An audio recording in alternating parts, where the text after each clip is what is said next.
మాజీ ఎంపీ గారు అఖిలపక్ష మీటింగ్ పెట్టండి అని, వాళ్ళకి ఆ ధైర్యం లేదని చెప్తున్నారు.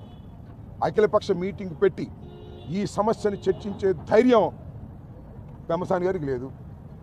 ఆ కడవ ముగ్గురు డమ్మీలు, అక్కడ ఎమ్మెల్యే, ఇక్కడ ఎమ్మెల్యే, ఆ పత్తిపాడు ఎమ్మెల్యే, ముగ్గురు డమ్మీలు. ఆయన ఏం చెప్తే అదే ఇది జరుగుతున్నట్టు. ఎందుకంటే ఆయన లోకేష్ గారికి సన్నిహితం, చంద్రబాబు నాయుడు గారి సన్నిహితం. కాబట్టి ఈ విధంగా సమస్యని జటిలం చేసి దుర్మార్గమైన కార్యక్రమం చేస్తున్నారు. దీని పక్షాన మేము ఖచ్చితంగా దీన్ని ఎండగట్టేటటువంటి కార్యక్రమం చేస్తాం. గుంటూరు ప్రజానీకాన్ని చైతన్యవంతం చేస్తాం. చైతన్యవంతం చేయటం ద్వారా మీరు చేస్తున్నటువంటి దుర్మార్గాన్ని ప్రజల్లో ఎక్స్పోజ్ చేస్తాం. అది మా ధర్మం.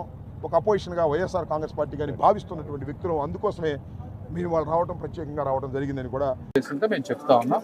ఆ టైం వచ్చినప్పుడు అది ఎట్లా చేయాలో చేస్తాం. ఎమ్మెల్యేలు డమ్మీ వాళ్ళు సరే, ఇప్పుడు నేను అలాంటి మాటలన్నీ మాట్లాడలేను. ఎవరు డమ్మీలా ఏంటి అనేది అది కరెక్ట్ కాదు. అవన్నీ పద్ధతి అది వాళ్ళని కించపరిచి ఆయన ఏదో అట్లా మాట్లాడటం అనేది కరెక్ట్ కాదు. వాళ్ళ నాకు ఏమనిపించింది అంటే, నేను మన జగన్మోహన్ రెడ్డి గారి అమరావతి మీద ఈ విధంగా కంటిన్యూస్గా రాక్షస ఆనందం పొందుతున్నారనే దెబ్బకి వాళ్ళకి ఏదో పార్టీ హైకమాండ్ నుంచి మీరేం మాట్లాడలేదంటే పాపం వాళ్ళందరూ వచ్చి గబక్కన ఏదో శంకర విలాస్ దగ్గర చేయాలనేది చేసినట్టున్నారు. సరే, అంబటి రాంబాబు గారి పరిస్థితి నేను అర్థం చేసుకోగలను. వాళ్ళకి ఎక్కడి నుంచి ఇన్ఫర్మేషన్ వచ్చింది కాబట్టి ఏదో మాట్లాడుతూ ఉంటారు. మనం వాటన్నిటికి రెస్పాండ్ అవ్వాల్సిన అవసరం లేదు. మీకు విషయం మీద ఏదైనా కావాలంటే నేను చెప్తాను. Thank you.